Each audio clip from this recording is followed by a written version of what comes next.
ये जो यशाया की पुस्तक उसका 38 का 1 और 2 में यहाँ परमेश्वर ने यशाया को बोला जा करके हिजकिय्याह को बोल दे कि तू नहीं बचेगा, मर ही। ठीक है जी। किसने कहा?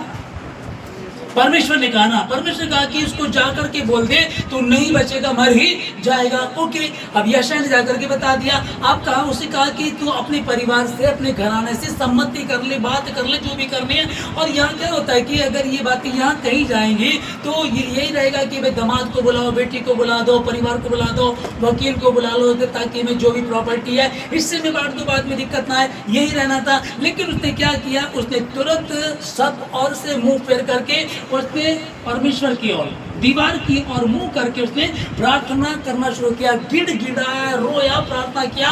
और यहाँ लिखा है कि बहुत देर नहीं हुई थी। लिखा है कि अभी यशाया उसके महल से बाहर भी नहीं निकला था और उस परमेश्वर ने कहा, यशाया जा करके उसको बोल दे, मैंने तेरी प्रार्थना, तेरा गिड़गिड़ाना सुना है।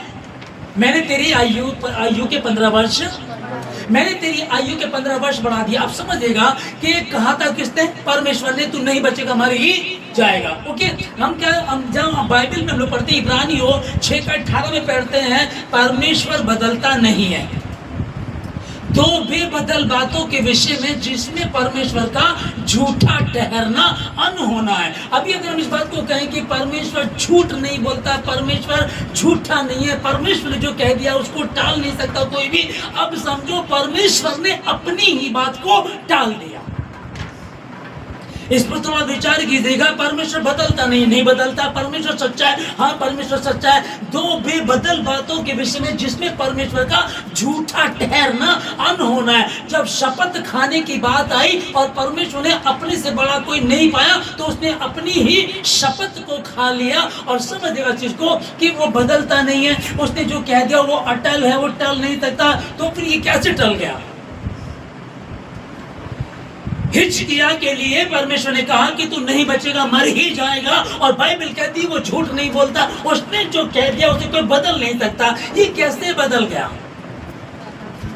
प्रार्थना के द्वारा। हालेलुया। प्रार्थना के द्वारा, तुम्हारे सच्चे मन के द्वारा, तुम्हारे पश्चाताप की जो मन है। लिखा है कि जो अपने अपराध छिपाए रखता है उसका कार्य सफल नहीं होता है। हाँ, सफल नहीं होगा। जो अपराध छिपा लेता है उसके काम सफल नहीं होते। और जिनको मान लेता और छोड़ भी देता उस पर दया की जाएगी। प्रभु कह रहा, आओ हम आपस में वाद विवाद करें। तुम्हारे अधर्म के काम चाहे लाल रंग के क्यों ना, वो हिम के समान श्वेत हो जाएंगे। टूटा मन परमेश्वर की योग्य बलिदान है। परमेश्वर तो टूटे हुए पीसे हृदय को तुझ नहीं जानता। और ये 33 में हमने कितनी खूबसूरत बात है, मुझे दुष्ट की मृत्यु से कोई प्रसन्नता नहीं होती, वजह इसकी कि दुष्ट अपने बुरे मार्ग से फिरे। अब अगर ये सुसाइड ना करता तो परमेश्वर इससे मिलता, इससे भी बातें करता। पुराने नियम का जिसको हमने पढ़ा, हिजकिय्याह ने जब गिड़गिड़ाया, रो करके प्रार्थना की, परमेश्वर उसकी प्रार्थना को सुन करके उसके जीवन के 15 वर्ष, हालेलुया, 15 वर्ष उसके बढ़ा दिए। और जो पहला शैम्बल 2 अध्याय में हम लोग पढ़ रहे हैं, परमेश्वर कह रहा 2 का 30 और 31 में कि मैंने कहा था कि तेरा घराना मेरे सम्मुख चला करेगा, मैं तेरी गद्दी तेरे बाद तेरे बच्चों को ही दूंगा, तेरे बेटों को दूंगा, लेकिन अब ये मुझसे दूर हो। परमेश्वर बदलता नहीं है। दो बेबदल बातों के विषय में जिसमें परमेश्वर का झूठा ठहरना अनहोना। धरती आकाश टल जाएगी परंतु उसका वचन कभी नहीं टलेगा। अरे ये तो टल गया। हेलो, संदेह हो रहा है? करो। नहीं बदलता, परमेश्वर नहीं बदलता, लेकिन तो भी परमेश्वर बदल जाता है। वो मजबूर है कि उसने कहा कि पश्चाताप करोगे तो बदल जाता है। और इसी बात को रखा होगा जब ये देख लोगे कि अब्राहम के हम देखते हैं, अब्राहम के जीवन को देखते हैं, उससे पहले प्राणी को, आदम के जीवन को हम देखते हैं। आदम के विषय में लिखा है, परमेश्वर ने कहा, हाँ आदम, क्या तूने वो फल खाया है? तो साहब परमेश्वर पे इल्जाम लगा रहे हैं। वो कह सकता था प्रभु मुझसे गलती हो गई, जाने में गलती, अनजाने में गलती हो गई, परमेश्वर क्षमा कर देता, धो देता, शुद्ध कर देता, क्योंकि प्रभु कह रहा है कि मुझे दुष्ट की मृत्यु से कोई प्रसन्नता नहीं होती। अपनी समानता में जिस पुरुष को बनाया वो पुरुष परमेश्वर पर दोष लगा रहा, और क्या हुआ? दंडित हुआ, दंडित हुआ ना। अब इसको जो वचन हम लोग पढ़ रहे, परमेश्वर ने कहा था मैं तेरी गद्दी तुझे ही दूंगा। अब क्यों इससे परमेश्वर ने जो वायदा किया था क्यों अलग हो गया? क्यों उस वायदे से मुंह कर गया परमेश्वर?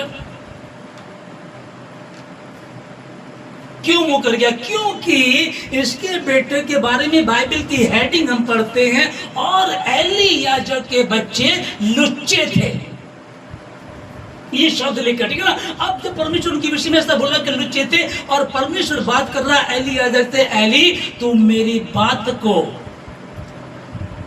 आदर नहीं देता और अपने बच्चों को ज्यादा आदर देता। कई बार क्या होता है कि परमेश्वर ने कहा कि जो पिता अपने बच्चों पर छड़ी नहीं चलाता वो उसका बैरी है। अगर एक पिता अपने बच्चों पर छड़ी चलाए तो वो उसको मार नहीं देगा, उसको खत्म नहीं कर देगा, परंतु ऐसा करने से, उसकी गलती पे छड़ी चलाने से वो क्या करेगा? उसको अधोलोक से बचा लेगा। अब यहाँ दो बातें हम जो देख रहे हैं, यशायाह में परमेश्वर ने कहा कि क्या तो मर ही जाएगा, नहीं बचेगा, और उसने प्रार्थना के द्वारा, पश्चाताप करके प्रार्थना के द्वारा वो जो मौत का फरमान जारी हुआ था उसको टाल दिया। 15 वर्ष आयु के बढ़ गए, और एली याजक जो परमेश्वर का याजक था, जो परमेश्वर के कामों को क्या करता था, परमेश्वर इससे बातें करता था, ये आगे लोगों को बताया करता था, आज उसी की इतनी बुरी दशा हो गई कि परमेश्वर ने कहा कि मैंने तुझे कहा तो था कि तू और तेरा घराना मेरे सम्मुख चला करेगा, परंतु अब ये मुझसे दूर हो। क्यों? एक आशीष परमेश्वर ने आपको दी, दो ग्रुप लगा लीजिएगा, एक को आशीष दी, निरंतर तू मेरे सम्मुख चलेगा, और दूसरे को कहा कि तू खत्म हो जाएगा, मर जाएगा। और दोनों के दोनों को फर्क समझिएगा कि एक व्यक्ति को कहा कि तू मर जाएगा, उसने तौबा की, पश्चाताप किया, परमेश्वर के समीप बैठा और रो रो करके उसने उस फरमान को जो जारी किया गया था मौत का, उसको टाल दिया। आमीन। दूसरे को जो आशीष मिली थी, कई बार लगता है कि अभिषेक तो हो गया है, बरकत तो मिल गई है, परमेश्वर ने छू दिया है, अब तो कोई दिक्कत नहीं है।